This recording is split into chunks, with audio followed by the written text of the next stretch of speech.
Glenna Wright-Gallo, welcome to the Think Inclusive podcast. Great. Thank you so much. I'm excited to be here with you today. Glenna, why don't we start off with a mood check? Because, typically I record with someone and then it's like weeks or months until it gets published. But this one is kind of a time-sensitive situation, and I just wanted to get your sense, and I can talk about it too, of just the mood that you have regarding just the state of public education. Yeah, there's my dog. That's funny. No, I locked mine downstairs so she wouldn't interrupt us.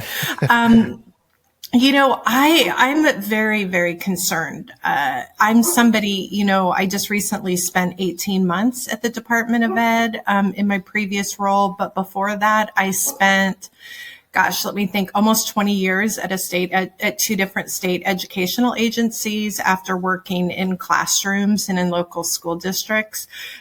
So I feel like, I really understand the system from all levels, and value what the federal Department of Ed brings to us. And so I'm quite concerned about anything that has to do with eradicating it, which I feel like is kind of pushing back against the premise and the value of public education in our country, right? And so for me, I take that very personally as someone who went through public ed, as a parent of two daughters who went through public ed, and, my future grandchildren. I value public ed so much that I'm concerned about anything that I see as negative or seeks to degrade the system that we have. And let me be clear, I am not saying that public ed does not need to be improved, right? Like I have, in any job I've ever had, I have talked about needing to improve the system in ways that we can do that. So I am not saying that it's perfect and that we should maintain it status quo at all. But I think that when we start to tear down systems, as our reaction to needing to make improvements, when we know what needs to be improved and choose not to do it, right? To me, that's an even bigger concern. Yeah. And I do want to get to the guidance, about inclusive practices that was published right before the new administration, came on board. So I just wanted to talk about that, but let's talk about that later. I want to set up this idea of, and I'll just do a quick story. Recently, when the executive order came down to pause federal funding, I was at home at my desk, preparing our communications, social media, all that stuff. And I was like, this seems big. This seems like really big, and not just for our organization, but for hundreds and thousands of organizations across the country. And that day was a particularly difficult day because everyone was trying to figure out, what does this mean? What does this mean for our future? What does it mean for just education? What does it mean for IDEA funding? There was a lot of questions, and there still are a lot of questions. But I had, it was a difficult day. So we had a family member at our house that typically isn't at our house, and so they asked me. I came downstairs and I'm like, man, that was a rough day, And they were like, well, what happened? And so I explained what happened, and my family member had some really interesting questions about they just had a lack of understanding of, well, why is that bad? Why is defunding the Department of Education bad? What do they actually do? How does that relate to your job? And so I think that there is just some lack of clarity and lack of understanding about why the Department of Ed is actually essential, why it exists, and specifically for our audience, what kind of impact the dismantling of the Department of Ed would have on special education. And so I'm wondering if we could do a little bit of just like some, basic Ed Department 101 type of thing. What role does the Department of Education play? How do they work together with IDEA? Perfect. Yeah, happy to do so. And like I said, I've worked at all levels, so I think I have kind of a unique understanding. The state government and local governments manage the day-to-day operations of public education, while the federal government supports through funding kind of national programs to look at consistency across states and policy recommendations. You hear a lot about state and local control of education, and we don't want the feds deciding standards. And I think that's very much like a misunderstood concept, because the states control curriculum standards. The states control teacher certification, whereas the feds come in and offer financial assistance through congressionally appropriated funding.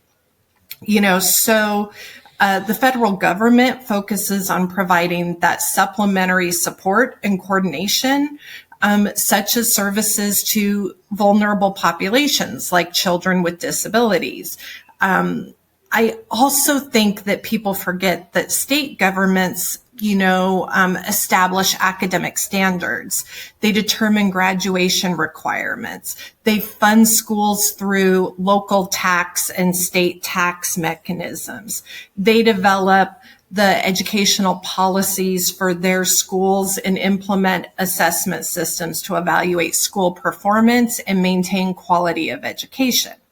Now, a lot of times people think, well, why does it matter? Why do we need some consistency across states? And when we think about students who move from state to state, we want to make sure that they have, similar educational opportunities through public ed from state to state. Like when we think about like our military connected children, right, who are moving from state to state pretty frequently because of reassignments, that's an area that really highlights the need for some level of consistency.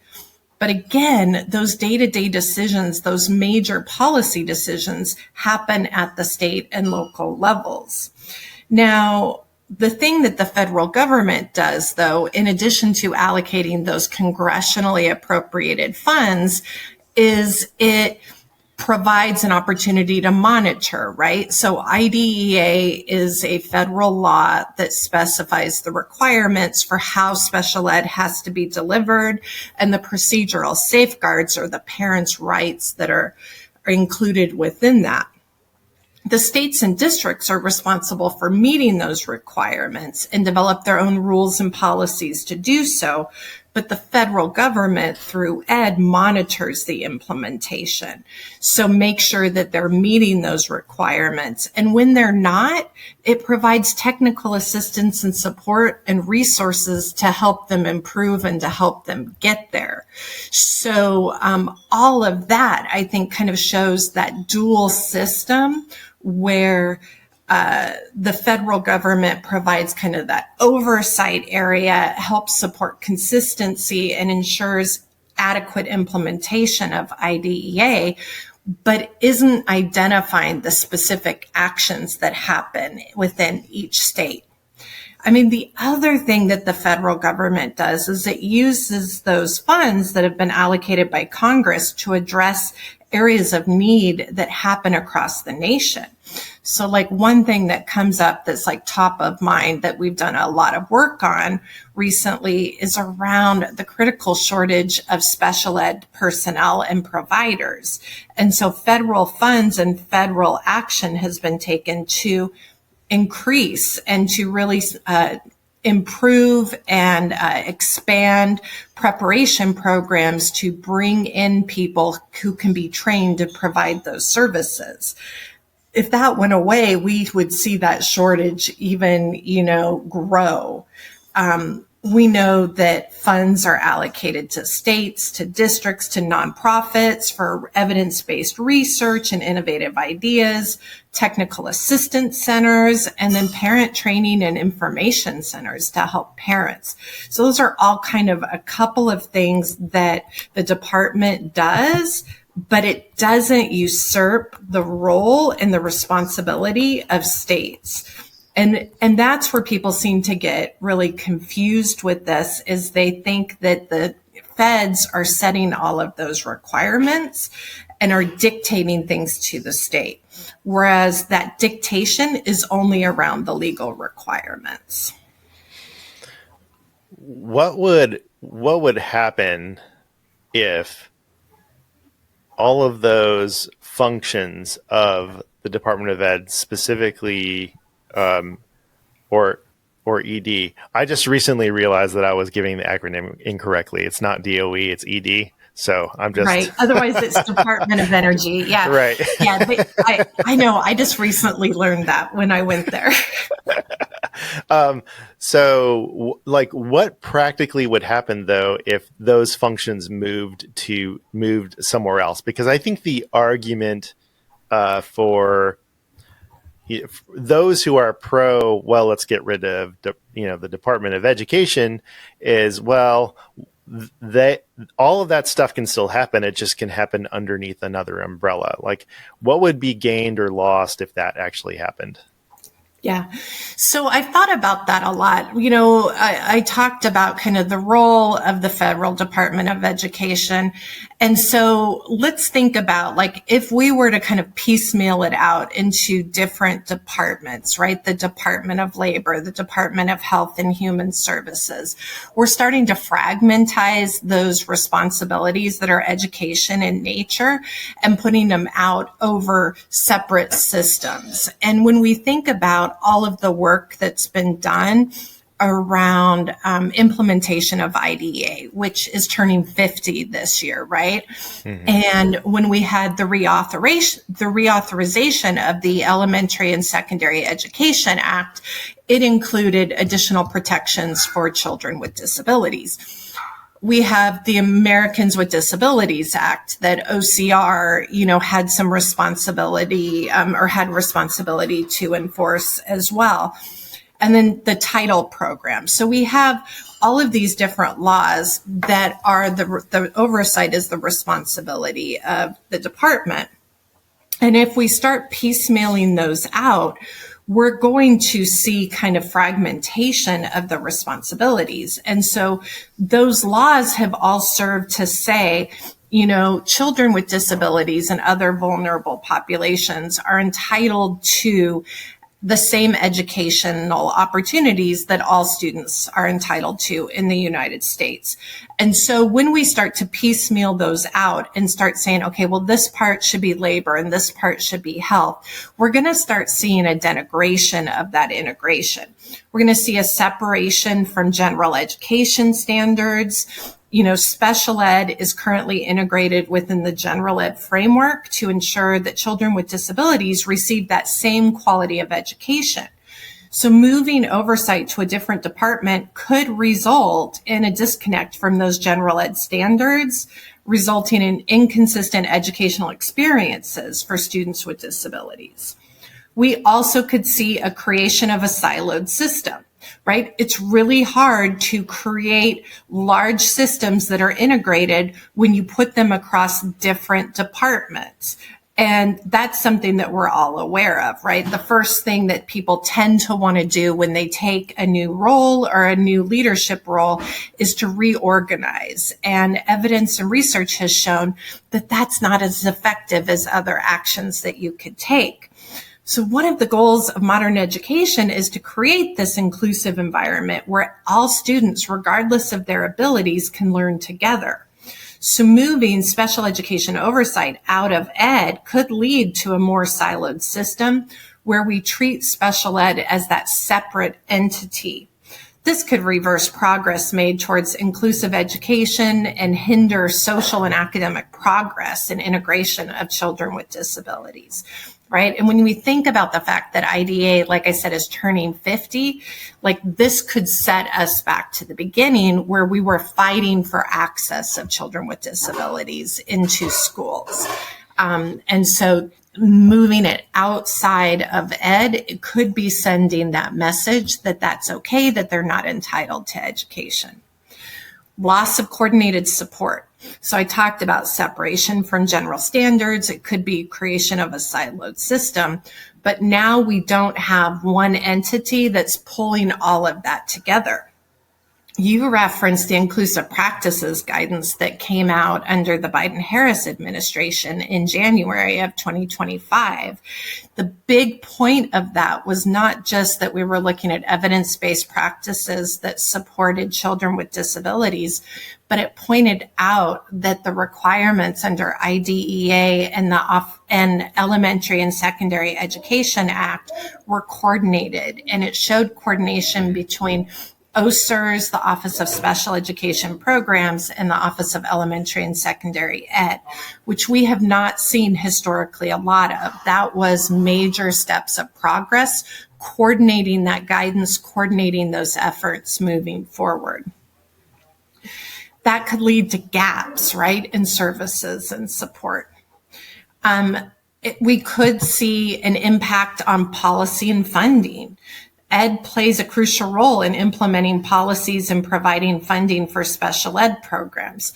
Those funds are determined and appropriated from Congress and are allocated out for specific activities, and that was then implemented by Ed. And I think that is really a fascinating process. And I was just having a conversation with my father about that this morning, about when we disseminate funds that have been appropriated by Congress, there's a very specific process that has to be followed that involves public notification of the Federal Register of those funding opportunities, the priorities that they're going to be used for that were congressionally approved. It gives the public an opportunity to provide input.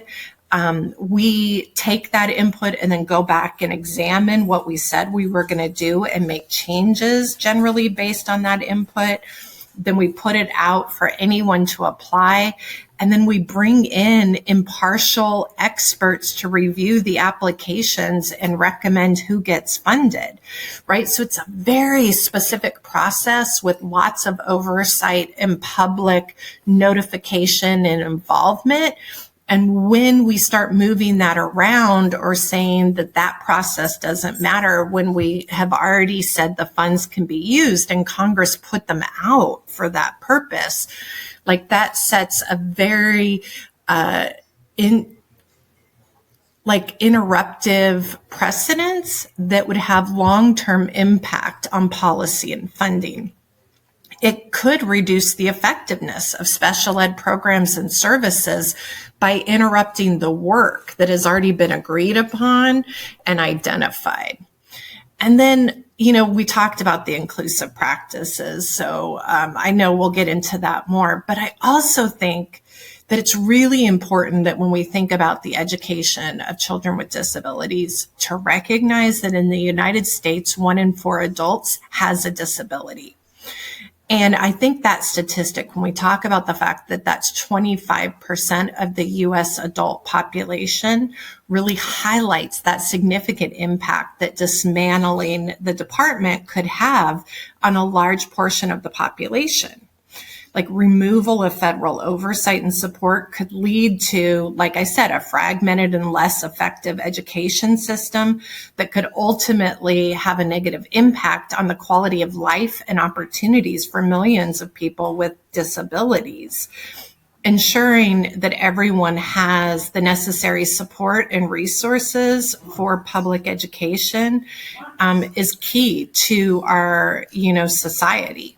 Okay, let's talk about oversight, because I think, again, there's just a misunderstanding of what the functions of the Department of Education, how it relates to IDEA oversight.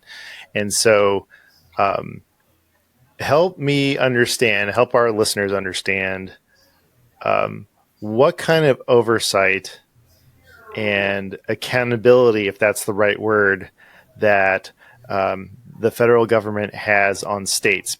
And I'll give you kind of just a general example. There's reports every year that talk about compliance, right? What states are in compliance of the federal law of IDEA. And a number of states are out of compliance, like all the time. And so if you have states that are out of compliance all the time, then someone could say, well, what's the point? Like, what's the point of having the oversight that we currently have? Because it seems like it's not making a difference. So help us understand that. Help us understand what the current functions of oversight of the states and IDEA looks like. Definitely. So, I'm going to say one of the biggest ones that we hear about the most with the oversight would be monitoring. So where the department goes in and monitors the special ed programs of states, and they monitor both types of programs. So the Part C, which is the early intervention for our youngest children, those who are birth through 2, and then the Part B programs, which are ages 3 through 21.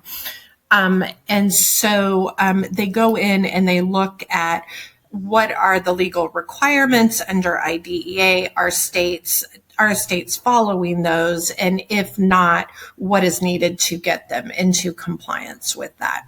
Now, it's not just like a check sheet. It's going in, they're looking at records, they're looking at budgets, they're talking to families, they're talking to local school districts, they're looking at data showing what's happening in the state. And frequently they identify something that was missed or was misunderstood. When you think about, right, like when you think about the rapid changes that is going on, we have new rules that go into place. We have new laws that go into place. We have judicial decisions. We have executive orders, right? All of that kind of changes the landscape of what's required in small ways, mostly small ways, sometimes large ways. And so when we also think about the fact that in education, we have these critical shortages and we have rapid turnover of staff, there's a lot of times a lack of knowledge, a lack of understanding, not being aware that something has changed, not being aware that the way they're doing something or have historically done something is not in alignment with the requirements. All of those pieces come into play. It's also an opportunity to really talk about areas where things could be improved. So it's not just about compliance with the law, it's how do we get better using the resources that has been funded by Congress, right, around research. So that monitoring piece is key. It comes with it a requirement that if you're out of compliance, you have to fix it quickly, right? And it's generally within 1 year, as soon as possible, but within 1 year. And the piece that people a lot of times don't know about is the fact that it's not just the system or the policy that they have to fix. They actually have to fix it for the children. So if it impacted a child with a disability, they have to fix it for them as well. And I think that's key when we really think about this. This isn't just about like putting things out into like the ether, like they broke a law, now they have to follow it. It's about going back and making these children whole and fixing it for their education. The other big oversight is that states have to do an annual report, a state performance plan, SPP, or annual performance report, around 18 indicators, I think it is now. The indicators are a mix of compliance indicators and results or outcomes indicators. So it looks not only at did they follow IDEA, but are things getting better? Are children having improved outcomes? And it really requires states to focus on data as well as input from their families and data around dispute resolution. So it's not just, did you follow the law and are students learning? It's, what does your community think about what you're doing? Do they feel like the education system is geared towards getting and using their input to making it better? When there's a dispute, do they come to the table and work with you to resolve it, right? Those types of things. So that's the second piece. The third piece is what we call customer service.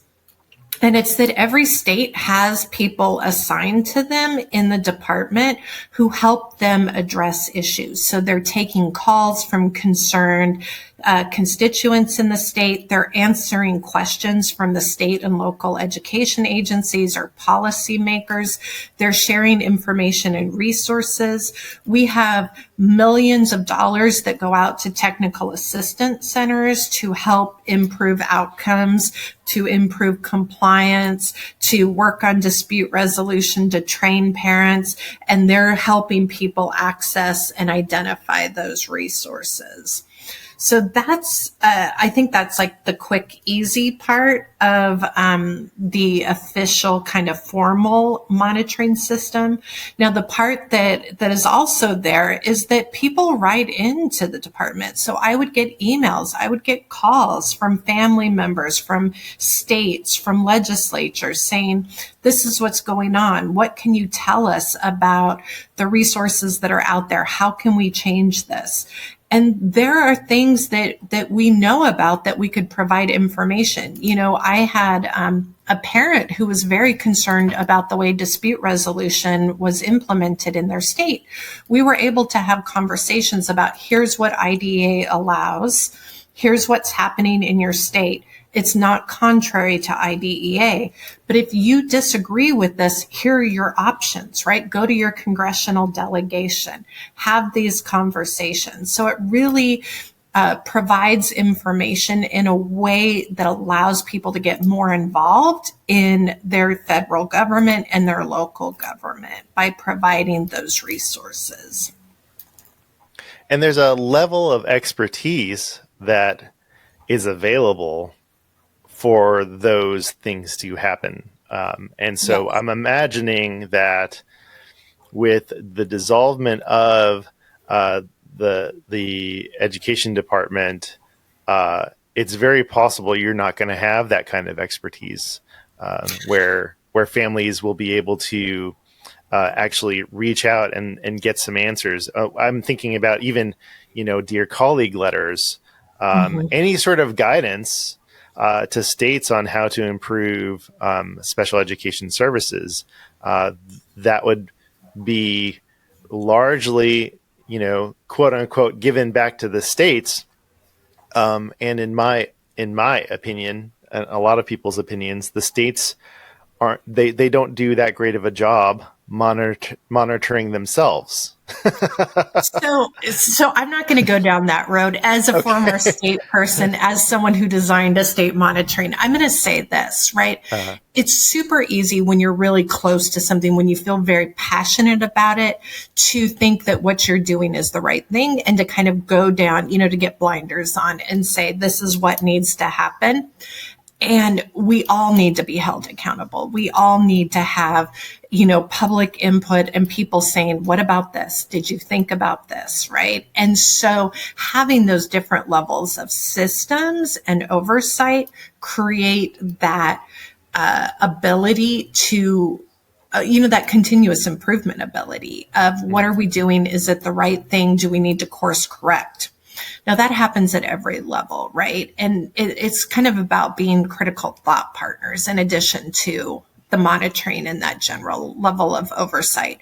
But again, with the rapid change, like we are seeing people at state educational agencies turn over rapidly. When I was a state director of special ed, I was one for 7 years in Utah, 5 years in Washington. I was one of the longest standing state directors of special ed at that time because they were losing them so rapidly. That isn't the way it was prior to when I became a state director. People would go into those jobs and stay there a long time.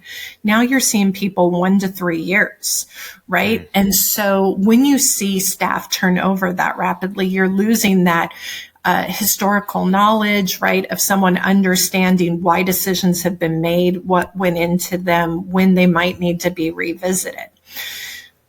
When we think about the team at OSEP and the team at OSERS, I can tell you that the majority of them are like able to retire within the next 5 or so years. So if we see a mass exodus, we are going to see a tremendous loss of knowledge and historical knowledge. These are people who have been committed to serving on behalf of children with disabilities for decades, who understand the law, who understand that despite the administration, the law remains, and who speak up on behalf of the populations that they serve. These are not people who are just, blindly following whatever someone tells them to do. They are saying, here's why this decision was made. Here's the legal context. Here's the judicial decisions that have gone into this. And they're supporting the work, and the decisions made by the top leaders, but they're informing them so that they can make the best decisions possible. If we lose that, I don't know how we're going to continue to provide and improve the process. That loss of historical knowledge is going to be detrimental to the children that we say we're here to serve. Right. And again, I'm just going to say this again. I'm not saying it's perfect. And anyone who's ever worked with me knows that I did not say it's perfect. Like, I'm the first one to be like, how can we make this better? Did we do it the best way? I think that's a great point. And we just had a webinar with a researcher, a professor from Ohio University, a journalist from The Independent, and then we had our CEO, Carolyn Tieglin, and I. We were discussing, changes and possible impact. And I think that one of the things that for people who are defending public education, one of the messages that we need to get across is that we may be defending the institution of public education, but that doesn't mean that we are defending the status quo. Right. We want to keep the institution. We want to reform the institution to make it work better for everyone. But that doesn't mean we don't want things to change. Yeah. So, yeah. And I think people see it as an either or, right? Right. And so they're like, it's not working. Well, there are aspects of it that are not working. That is true. There are also aspects that are working. Absolutely. I want to discuss impact, and I want to discuss the impact that the current administration is having, the potential impact that it will have on the priority of really being aggressively against diversity, equity, and inclusion initiatives. Mm-hmm. And I want to be very clear here because I think, if you kind of pay attention to the news and what's happening, you see corporate America scaling back from DEI. You see certain organizations, scrubbing websites, with language and stuff like that. The executive order and what the current administration has the quote unquote power to do. We're really just talking about things that are funded by federal money.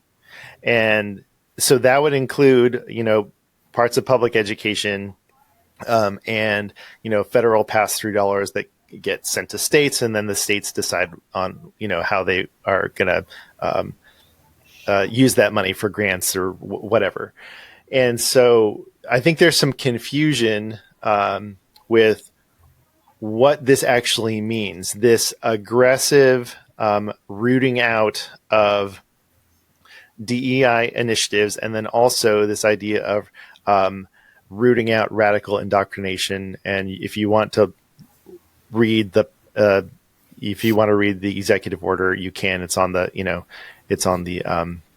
White House website and education department as their priorities. And so that's kind of the bigger picture. What I want to do and ask you if you have any insight about the potential impact that all of this attention that's being paid to diversity, equity, and inclusion, how that might impact what is currently happening in the programming of serving learners with disabilities. Because, our organization, MCIE, the Maryland Coalition for Inclusive Education, we have inclusion in the name of our organization. We are focused on the inclusion of learners with disabilities, but also the inclusion of all students, of all learners. And the organizations that we know that are doing very similar work, they are also not just focused on learners with disabilities. There's a lot of concern about how this might impact everyone doing the work of inclusion. So what are kind of your initial thoughts about that? Well, Tim, I have so many. So, I'm going to say this when we talk about like scaling back, right? Like we're really talking about elimination.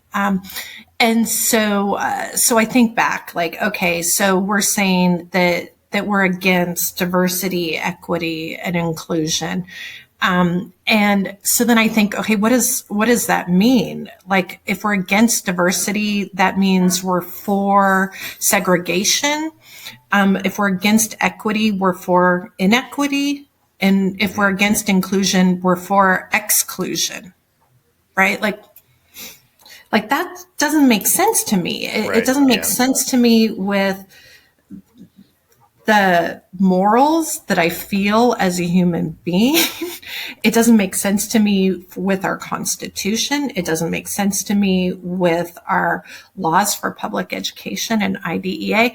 And then, it becomes even more personal to me as a person with a disability and as a female. Like, what does that mean that I am less qualified by virtue of my birth? Right? Does that mean that because I have a hearing impairment that I couldn't possibly be qualified for the jobs that I've had and that I've only gotten them, because of this? Like, to me, like that's so belittling for so many Americans. And so, when I think about that, that is not the United States that I want to live in. I think it's scary to me that when we start weaponizing and we're eradicating DEI, we're weaponizing terms, that it's not about, the conversation isn't about maintaining rights or improving education and learning. The conversation is about eliminating and removing. And as a parent and as an educator, that really scares me.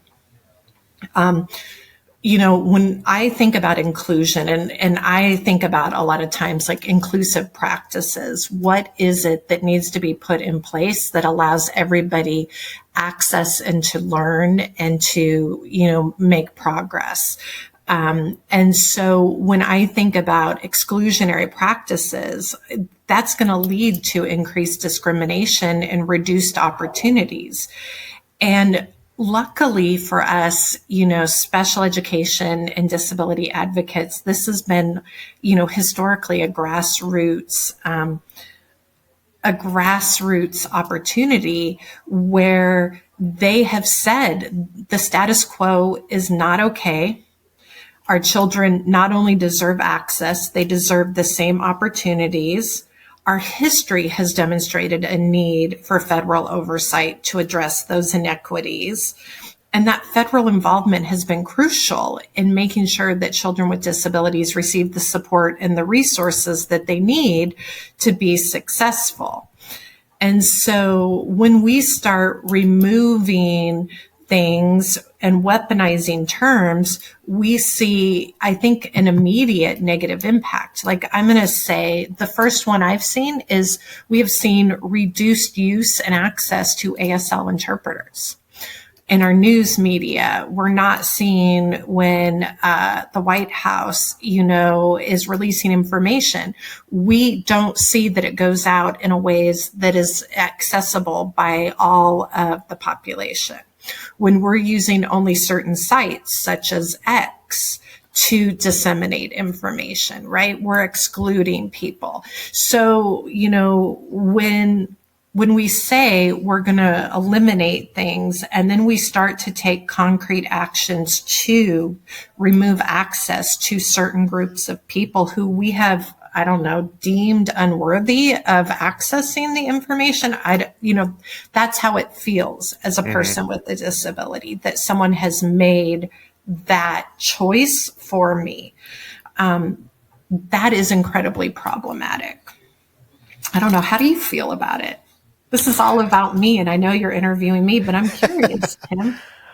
Well, so a couple of years ago, when there was a lot of talk around critical race theory and anti-critical race theory movement. I mean, and it just, if you think back, when the school board meetings were, people were like packed into school board meetings, and they were demanding the school board, that they need to do something about this, this quote unquote anti-racist teachings, critical race theory, indoctrination, and everything like that.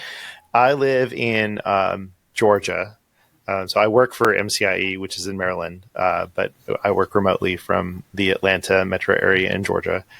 And so I saw it I was very close to to school boards that a lot of these things were happening.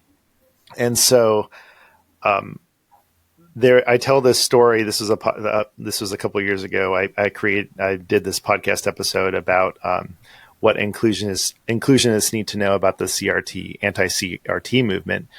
And there was a principal that lived in Maryland who was moving down to Georgia, and I think to get closer to family. And she took a position in a local school district as the diversity, equity, and inclusion director. And because of all of this attention paid to CRT, the community became enraged that this district hired a person for this position. And so at a school board meeting, they just were like, we can't do this. This is awful. This person is going to, bring in all of this critical race theory, which is, ridiculous, but for lots of different reasons. But the principal that was going to move down ended up resigning from the position before she even started because of this backlash. Mm-hmm. And my point was, I'm like, this is a person that was not only well qualified for that job, but her mindset and her heart were in, like, this is the kind of person you wanted to be in that position. Somebody who was thinking about all learners with, extensive support needs, learners with, learning disabilities, all kinds of learners, and how they could feel welcomed and create inclusive schools. This is the exact person that we want as a nonprofit who is focusing on inclusive schools. This is the exact person you want to work in a district. Like, you want this person, right? But because of all of this attention, now this person took another career path, is doing something else now, and not in this role. And so my kind of thinking was like, all of this is really going to create some ripple effects for people who we want in schools to develop inclusive schools, welcoming schools for all learners. And they're just not gonna. They're like, forget it. No, I'm not Mhm. gonna. I'm not gonna Yeah, be well, I in mean, public education. this is definitely, we already have shortages. Yeah. And so, we have long term subs in thousands of classrooms across the United States because we don't have available staff who have been trained who want to go into this career. And so, we will see all of these things impacting. So, and then when we don't have trained staff in classrooms, what's the long term impact on a child, right? And when we Right. know that there are critical stages of learning and we don't have, providers available, all of those things will have a lifetime impact on our population. Yeah. It's, Yeah. because we're arguing about things that may not be the right things to argue. Like, Yeah. we all believe children should learn. We all believe, right, in education. Public education is a large premise. I'm not going to say we all believe in public education because I think we know that that's not true. Right. But Yeah. but we do believe in education. And so, how is it that we can meet on the things that we agree on and make improvements in the areas that need to be improved in without dismantling the entire system? Because our children they can't afford for us to wait.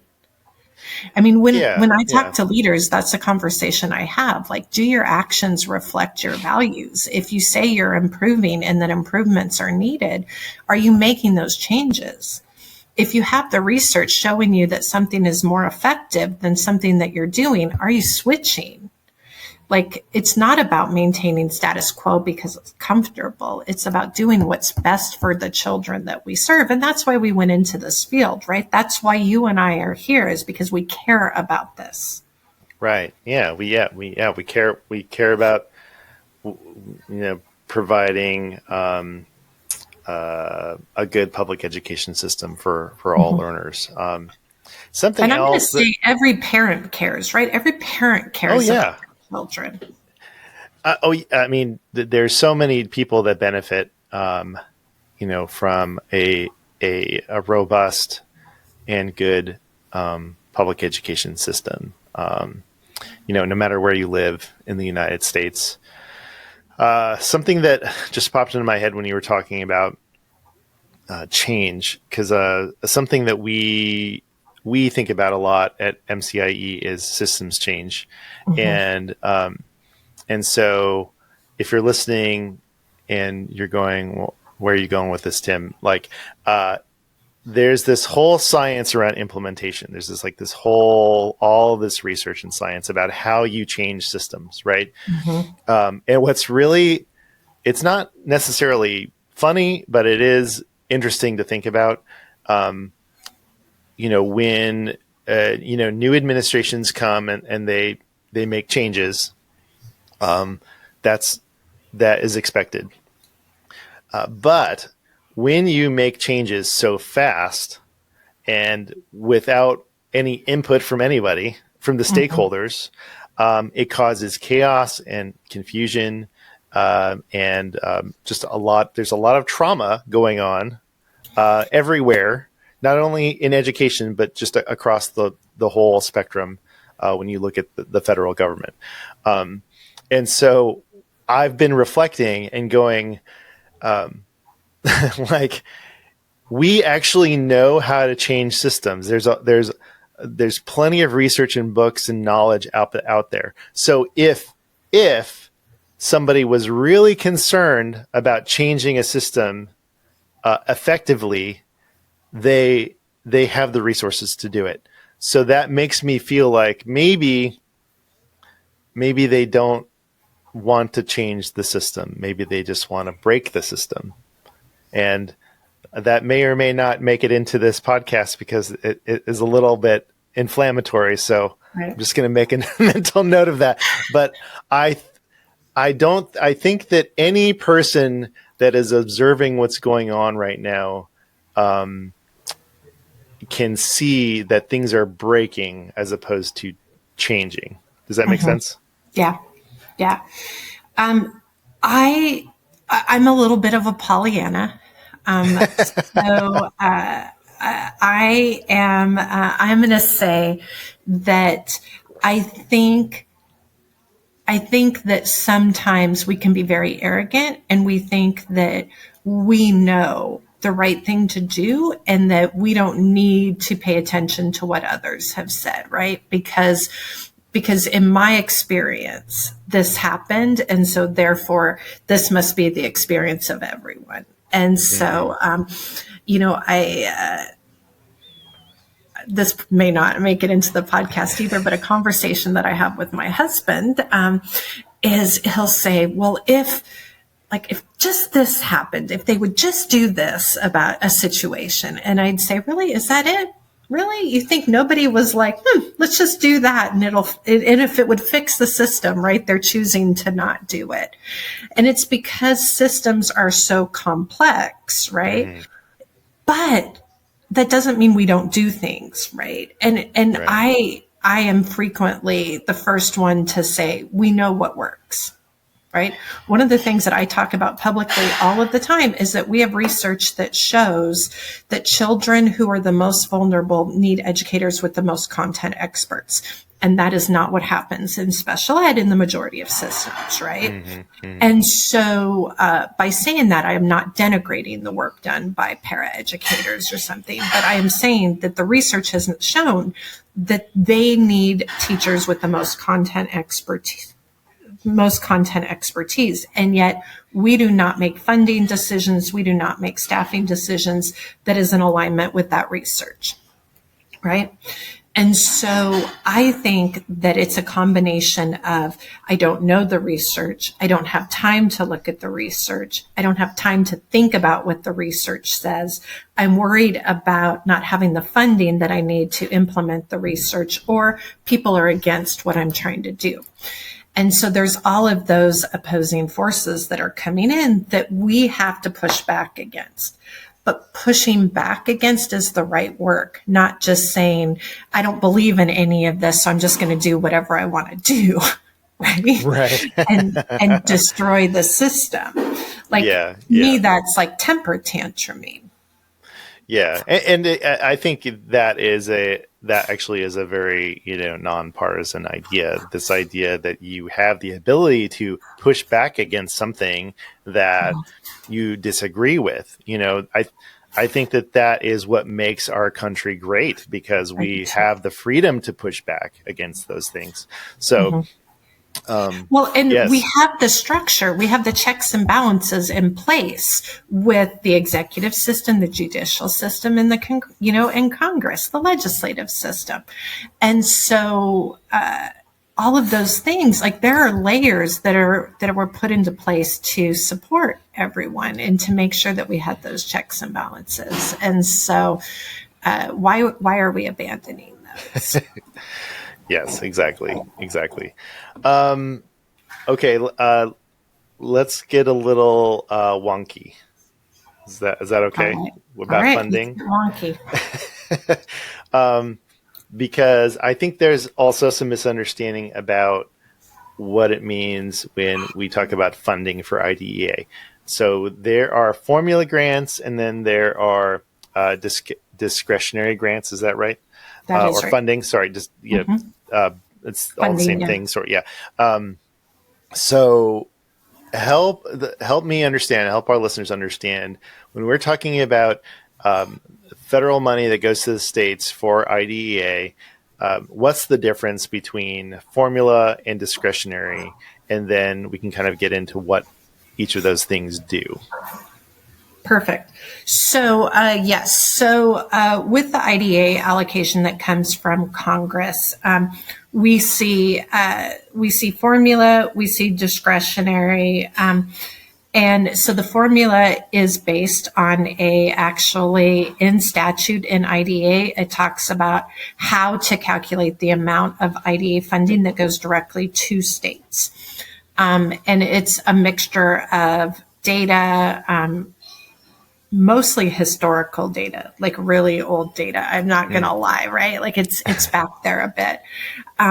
But one of the things that I talk when I talk to families, when I talk to communities, that I always want to highlight is that with those formula grants, states actually have to apply for those annually. They have to make assurances that they're meeting certain requirements, and they have to publicly post and hold hearings about their budget, how they're going to use those funds.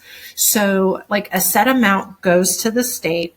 The state then has to take a set amount of that and flow it directly to districts for special ed services. And then they have some that they can use for what we would call discretionary funds, but the law actually calls them state level activities. Okay. So, and they have some required state level activities like monitoring and dispute resolution that they have to do. And then they have allowable state level activities, which would be paperwork reduction, technical assistance, training of staff, trying to think transition, school to post school transition activities, things that they do for that. So they have to create their budget and how they're going to spend those funds, and they have to post it publicly, and they have to use public hearings. They have to have at least 2 before they submit their budget to the department for approval. Now I bring this up because state director, 12 years across 2 states, held lots and lots of hearings. I can tell you that less than 10 people ever came to or provided input in a hearing in a state, right? Tremendous missed opportunities. So I always think about that. Like I think about the fact that we publicly post things, we ask for input, and people don't engage. And there's 2 reasons why. Well, there's multiple reasons, but I'm just for simplistic sake going to say either they don't know or they don't know how to engage, right? So that's a lot of conversation that I have with people a lot of times. Is it's not just about inviting people to the meeting. It's about making sure that they can participate, that they have the information, they have that the meeting is set up to allow them and to encourage and to support participation. So that's the formula side. I got super wonky, sorry. The discretionary side of the federal government then has to be spent in specific ways, and the ways are dictated during the congressional appropriations. So for the IDA funds, you'll see things that are specific around training of personnel. You'll see things that are specific around technology and the use of technology, the use of data. And then there can be some that are administratively driven. But all of those have to be spent on very specific line items. And I bring this up because it was incredibly frustrating to me that sometimes it would make sense to braid some of those line items together, and it's incredibly difficult to do because of the way the funds are allocated. So it's something that someone would be like, well, if you would just do this, right? And you can't just do that. But I referenced this earlier. When those funds are allocated, they come with directions from Congress. That's when you have to put out the notice. It goes to the public register. It has to be posted for so many days. You have to allow public comment. Then you have to respond to the public comment, and then you make changes based on the public comment. And public comment does change things. I can tell you as someone who has done the work, I have seen things change, be adjusted, be removed, not move forward, or pass based all on that public comment. And so those discretionary grants go to support things that are really critical to education. Research around disability needs, disability education. And we've seen, right, there's a massive amount of research about what evidence-based instructional practices are, what we know about learning, what we know about assistive technology, what we know about AI, all of those things, like that is based on research. Training of staff. So training of our teachers, our speech pathologists, our OTs, our PTs, our school psychs, our school counselors, our voc rehab specialists when we start looking at employment, our early intervention providers. All of that goes into making sure that people continue to go into the field, continue to be trained, and then trying to retain them so that we have the long-term impact of that. Those are kind of the big things. With technology, we've seen closed caption media, instructional technology get funded. I don't know if you've seen the Monarch that's come out of the American Printing House for the Blind, but it's a multi-line Braille reader that is revolutionizing how people who are blind can access instructional materials in real time. Our Bookshare, making sure that materials are accessible. There are so many projects that people use on a day-to-day basis that they don't realize were developed under those discretionary funds. Right. Yeah. Isn't the Described Caption and Media program also part of that? Yeah. Yes. We're friends. I mean, I could just run down. Yeah. There's so many. Yeah. Exactly. Let's talk about early childhood, right? The fact that Part C of the IDA is not an entitlement. And so the school age population, we have, for kindergarten through 12th grade, we have, entitlement to services where we don't have that same entitlement for our preschool or our early intervention. States don't all designate that as a priority. They don't fund it to the same levels. And so this kind of provides those opportunities to our youngest learners in states that have not elected to fund those programs. Yeah. Yeah. I think that was a great overview. Thank you. You brought up the lack of participation in the hearings and everything. I was talking with somebody from it was somebody in early childhood at Department of Ed. This was a while ago. I don't remember who I was talking to, but this general sense was that I have always felt like Department of Ed it's like a communication. It's like comms. It's all about comms. If there isn't a significant investment in communication channels, then how will people know? Right. And you really see it with the school districts who have really robust communications. And I feel like my local school district does a really good job with communications. But that is where it is. So if even at the State Department, it's really difficult. The infrastructure, right? And communications is expensive. It's really expensive. If you want to even call it marketing, it's expensive, right?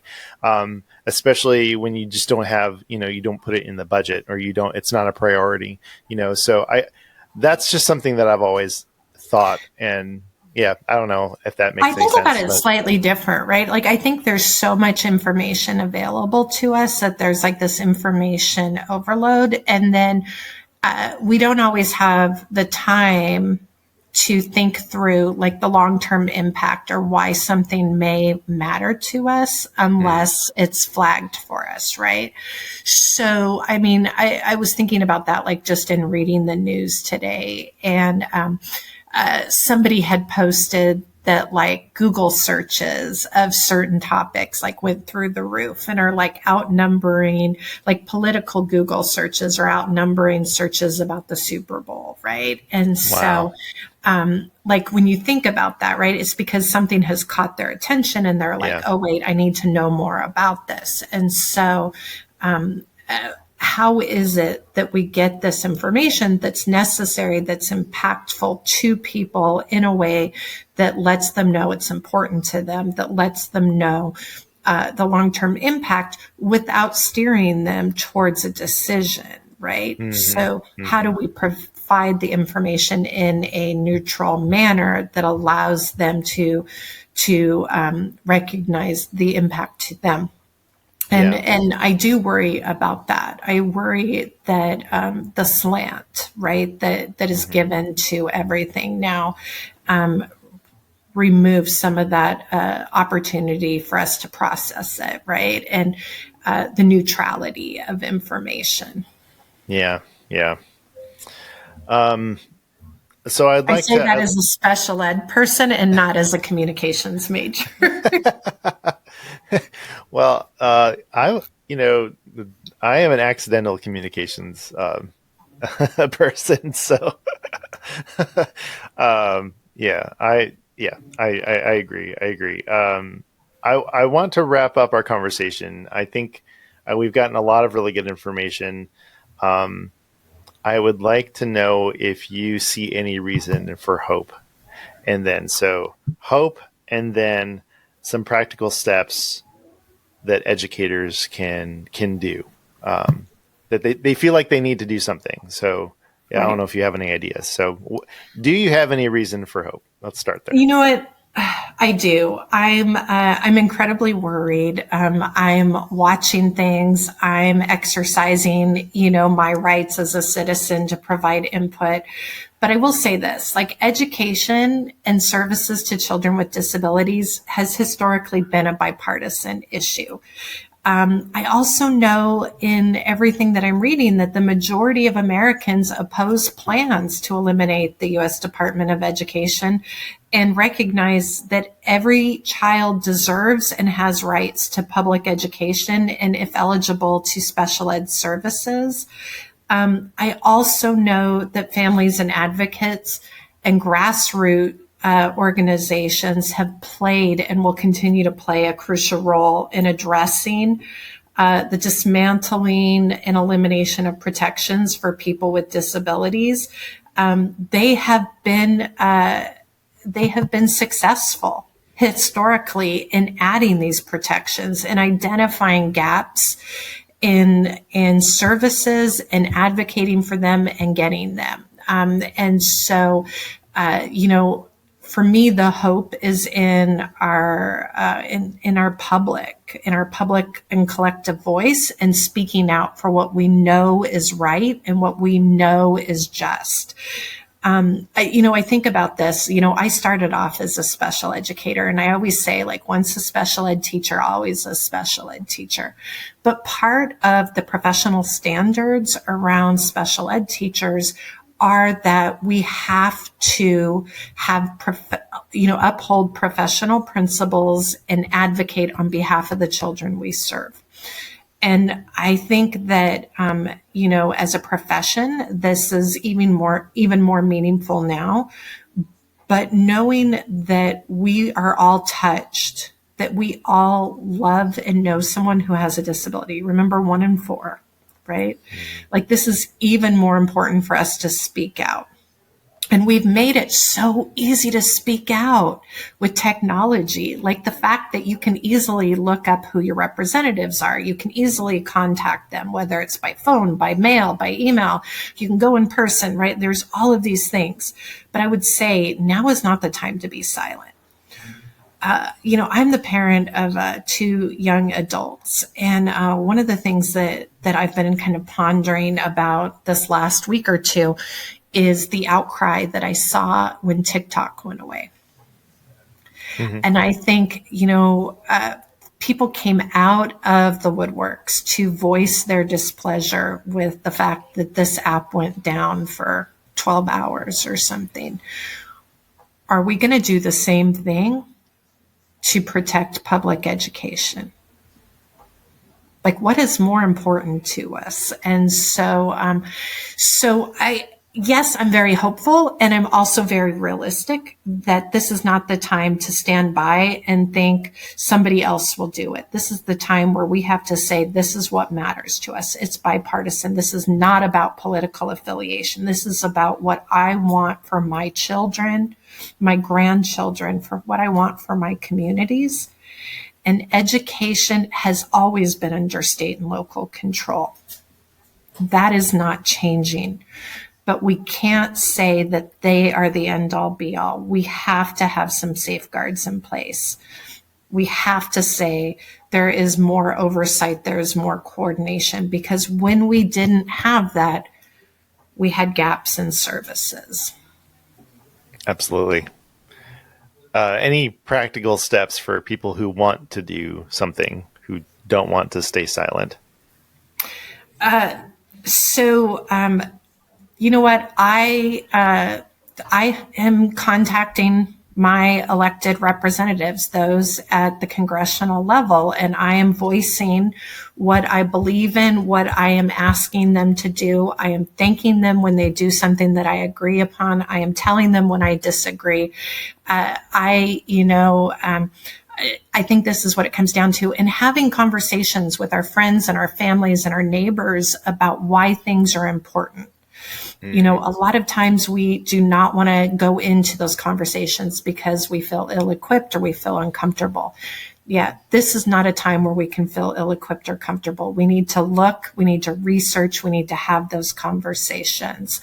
I've been reading comments of what people are saying with their arguments either way. I want to see both sides of the aisle. I want to see why people disagree, why they agree, what they're thinking. I want to hear about the impact and what public education has done for them.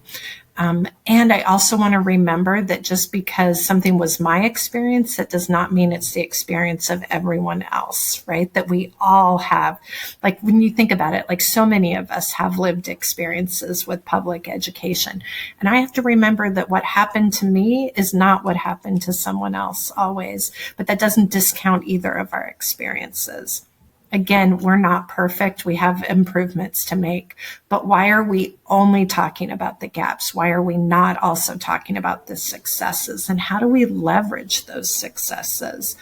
I want to know that people who are listening to others, who are asking those hard questions, who are looking at the data and who are looking at the research are the ones making this decision. And I think we demand that.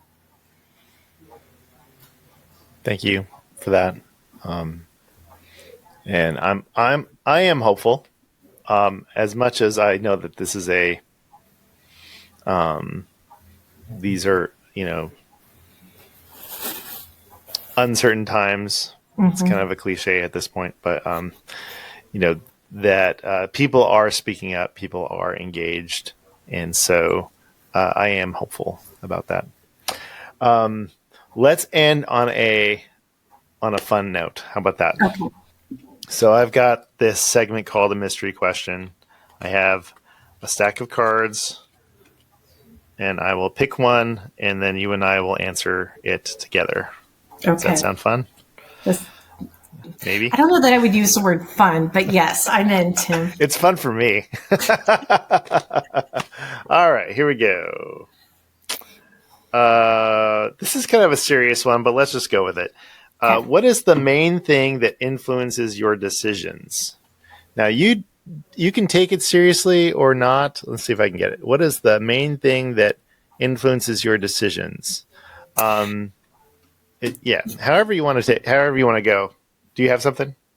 So I would say for me, I have a really strong sense of justice, like what is right and wrong, and that really plays into my decisions. I will take it back to how does this impact a child? And people hear me say that all the time. Like, this isn't about, my feelings being hurt. This isn't about this. This is about the life of a child. And so I'm going to say that sense of justice for me is huge, not to be eclipsed by data, right? I think like the whole "in God we trust, all others must show data" for me is huge. I'm glad you went there. I'm going to go a little bit of a different route. So, I've really been realizing the power of storytelling, and storytelling being, stories is in a sense data, right? So, it's just a different kind of data, kind of anecdotal, right? Right. Yeah, exactly. And so, we're on a podcast. And I do listen to podcasts a lot. I'm a podcaster who listens to podcasts. Right. And I love narrative podcasts. Narrative podcasts are my favorite. So I think about the things that have really changed my mind about certain things. And it almost always it always comes down to a story. So because I listened to someone tell their story, I feel differently about something, a topic, and I've changed the way that I've interacted or have made a decision about something. Mm-hmm. So I think about what really influences me, I think storytelling influences me. So, but yeah, I didn't know what I was going to say until you said what you said. So thank you for going first. All right. What's like Awesome. I don't want to answer a second question, but I just want to know like what other kinds of questions are in your deck of questions? The most recent one that I can think of was like, what's a book that you feel like everyone needs to read? Okay. Or like, what was one that was really silly? What's something that you are not afraid of that most people are? So those Ah, kinds of things. okay. I Yeah. mean, Yeah. we could do a bonus question. No, no, no. I'm good. I'm good. I just was curious. I was just Yeah, curious what yeah. the what my Eventually I'm gonna options run were. out of questions, and then I have a 12-year-old, and I told her that she can create some cards Oh, for that will be that would yes. be. Now I have to tell you, if you said I have a mystery question and my 12-year-old created this, I would have been like, "Tell me more." Yes, yes. Well, you'll have to come back on. Okay. Anytime. Okay. Anytime. You have Okay. made this relatively painless, and I hope it was helpful to you and your This is listeners. this has been so helpful, and I really, really appreciate the time, especially because this was a little bit longer than I usually go. Okay. Glenna Wright-Gallo, thank you so much for being on the Think Inclusive podcast. We really appreciate your time, your thoughts, and your energy, and thank you so much. Thank you so much for having me. It's been very enjoyable. I appreciate it.